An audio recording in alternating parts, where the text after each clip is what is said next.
Bon, salut tout le monde, j'espère que vous allez bien. Et bah, on est en 2024 enfin, et on est en Espagne. Je suis avec ma femme, là, elle est dans la voiture. Toujours, elle ne va pas se faire filmer, mais je voulais juste vous montrer les prix de l'essence. On arrive là, à Vitoria-Gasteiz, ça s'appelle, je vous en parlerai tout à l'heure. Mais je suis choqué, quoi. Le diesel, il est à 1,20 €, 1,21 €. Ce qui est censé être le normal en fait. 40 €, j'ai fait le plein. Et ben voilà, on est arrivé avec cette petite Micra. Juste voilà un conseil quand vous venez en Espagne, si vous voulez garer gratuitement, il faut se garer là où il y a les lignes blanches. En fait, j'ai envoyé un message à l'hôtel et on m'a dit qu'il y a les lignes blanches, lignes jaunes, lignes bleues. Et donc là où c'est gratuit, c'est les lignes blanches. Voilà, on est en fait juste derrière la gare. Et là, quand on traverse la gare, on est tout de suite dans le centre-ville. On est à 6 minutes à pied en fait. Par contre, c'était une station low cost. On devrait apprendre en France de faire quelque chose comme ça parce que d'autres stations, juste à côté, le litre était à peu près 1,70 €. Donc je ne sais pas ce que c'est ce concept des stations low cost. La ville s'appelle Vitoria-Gasteiz. Je crois que je le prononce bien. Cette ville, je l'ai traversée quand je suis allé en Espagne, au Portugal, en moto. Vous pouvez voir ça dans mes premières vidéos. Et en fait, au retour, il y a un motard que je croise, un motard espagnol, qui me dit « Est-ce que tu connais Vitoria ?» Et il m'a dit « Il faut absolument que tu y ailles parce que c'est très mignon. » Et j'avoue, là c'est l'occasion. Je m'attendais à une ville toute petite en fait, mais finalement c'est à la taille de Bordeaux je pense. C'est assez grand. J'adore ces places là, ouvertes comme ça, avec ces cafés qui sont étalés partout. Les tapas, l'ambiance, il y a un truc quand même, il y a une énergie en Espagne que je kiffe grave.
C'est le deuxième jour à Vitoria. D'ailleurs, je me rends compte que Vitoria, c'est le nom espagnol et que le nom basque de cette ville, c'est Gasteiz. Vitoria-Gasteiz est la capitale de la province d'Álava et de la communauté autonome de Pays Basque. C'est marrant de lire autonome parce que hier, ça m'a surpris et ça m'a fait marrer un peu de voir le drapeau de Palestine un peu partout. Et là, on se rend compte qu'il y a une forte revendication identitaire dans ce lieu.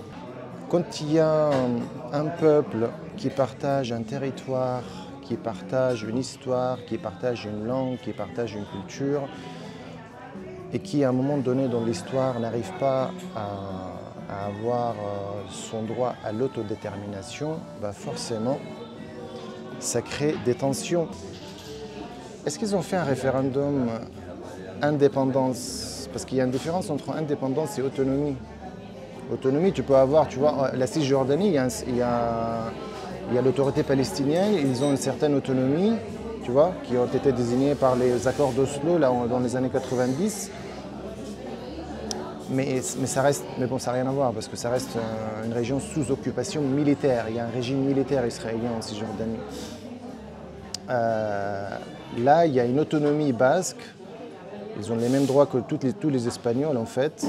Ils peuvent voter, ils vivent comme les Espagnols tout simplement. C'est vrai que l'intérêt de l'institution centrale, enfin du gouvernement central, c'est de maintenir quand même une population dans l'ensemble qui vit bien. Hein.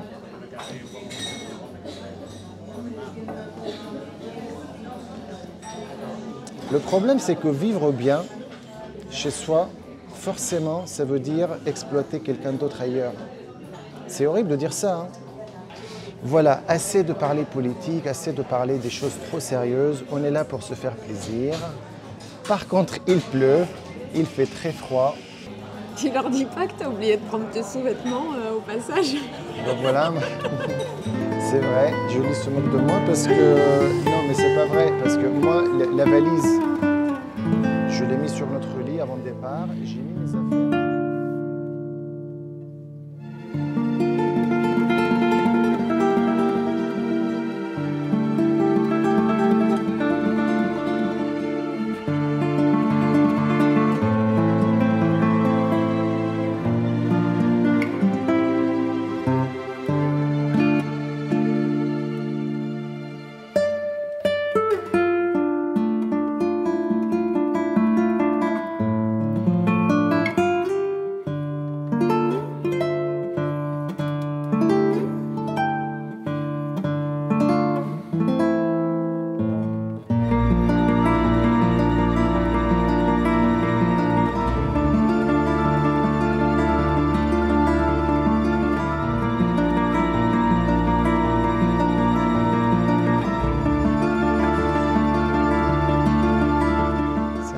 On vient de finir la visite, là on est dans la tour de l'église Santa Maria. C'est une cathédrale qui a une histoire très tourmentée, qui a vécu des maladies, des fissures.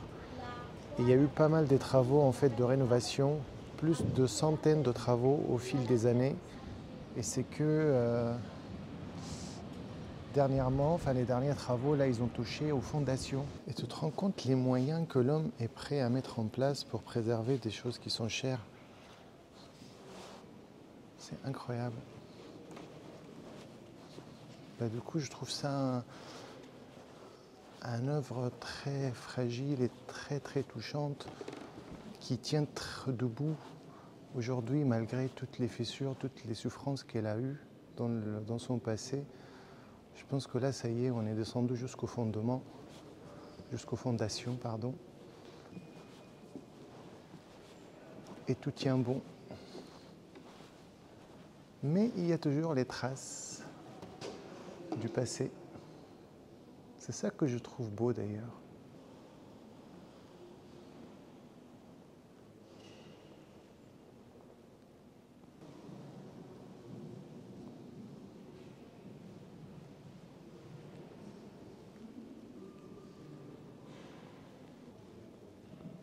Ah, mais du coup, quelle visite!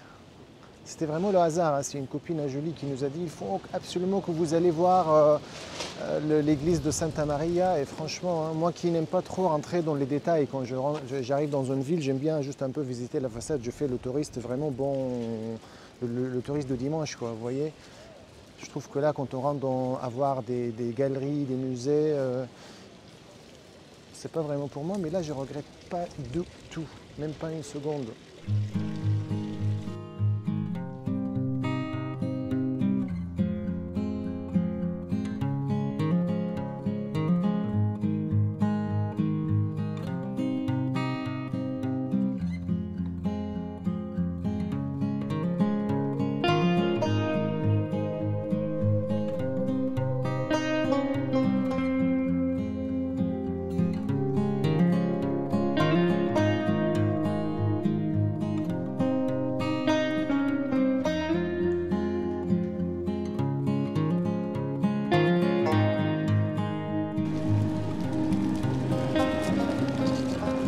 Tout à l'heure, j'ai vu une Moto Guzzi qui n'a fait pas du tout de bruit presque. Et ça m'a fait penser au contrôle technique. Parce qu'en France, on est en train de subir, les amis, le contrôle technique qui va nous empêcher donc de faire de bruit. C'est presque la fin du moteur thermique bientôt. J'espère pas en tout cas. Mais c'est vrai que du coup en Espagne, le contrôle technique existe depuis très longtemps. Et je me rappelle quand je fais mon voyage en Espagne, les motos ici, ils font pas de bruit en fait. Ils n'ont même pas le droit de customiser trop la moto, etc. Donc c'est ça qui va se passer en France bientôt. C'est triste, je trouve. Il est 19h40 et les rues sont bondées. Tu vois, à Bordeaux, tu sors, la rue Sainte-Catherine, c'est la rue des commerces comme celle-là. Et elle est vide, il n'y a personne. On est quand même à Vitoria-Gasteiz, qui est très connue, cette région, pour le bon vin. Donc jusque-là, on n'a pas arrêté de boire des bières. Et comment ça s'appelle le vin là qu'on boit? Et de Txakoli, très bon vin blanc pétillant espagnol. Et là, on cherche un endroit pour boire du bon vin rouge. Bon, finalement, je me trouve avec Julie dans un bar qui n'a pas de tapas. C'est de sa faute. Parce qu'on est là que 2 jours et moi, je kiffe grave les tapas. Ils savent même pas ce que c'est les tapas ici. On se trouve avec des bières locales par contre, c'est très bon. Et pas du vin rouge encore, donc je crois qu'on va boire ça dans un restaurant. Mais juste une petite anecdote, c'est que je dis au barman, est-ce que vous auriez des tapas? Et il n'a pas compris.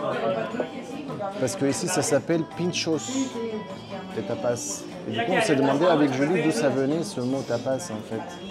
Ce qui différencie le pincho basque de la tapa, c'est le fait que normalement le premier se mange en 1 ou 2 bouchées, tandis que la seconde est généralement servie sur une assiette ou une cuillère ou une fourchette sont nécessaires pour la manger. D'accord? C'est juste la présentation en fait, du coup. Et elle est plus grande comme portion. Ce que tu manges sur les petites tartines, là, le boudin et tous ces trucs-là sur le pain, ça, c'est les pinchos apparemment. Ça a l'air bon, hein? Et regarde le vin. Donc nous qui voulons boire du vin rouge, t'as ce qu'il faut là, Julie.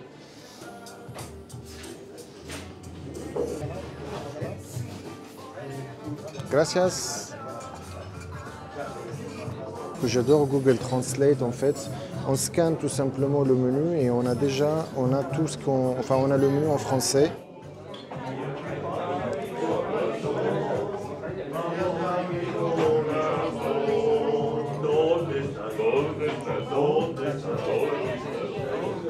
Javier. Ensalada vegetal, hay verduras, menestra de verduras.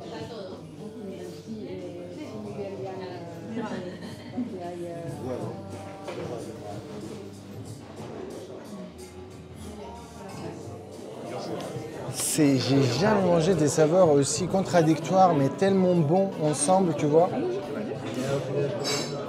Ananas dans ce salade de fruits, on peut appeler ça salade de fruits. Ouais, soupe de fruits. Soupe de fruits. L'ananas, elle est farcie au fromage, quoi.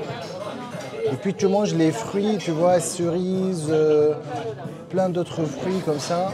Non, c'est pas de cerises. Des framboises, des myrtilles. Framboises, myrtilles. De la fraise, du melon. Fraise, melon. Et là, d'un coup, tu tombes sur un concombre.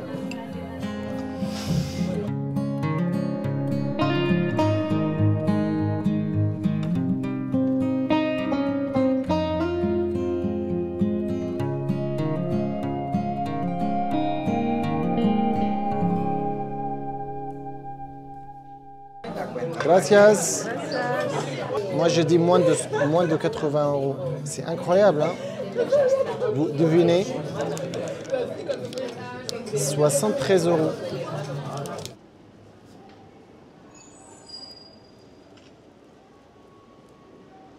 Voilà, une pub gratos.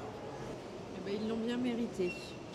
Bon, bah, je pense que là, on a super bien mangé, on a super bien bu. Il est 22h30 au lit. Il est 22h30. Pour nous, c'est déjà le after. Donc voilà, on va à l'hôtel.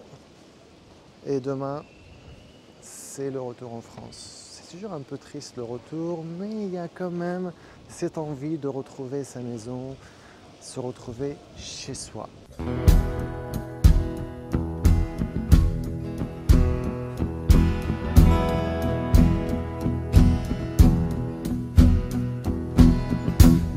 Que j'en suis à mon aise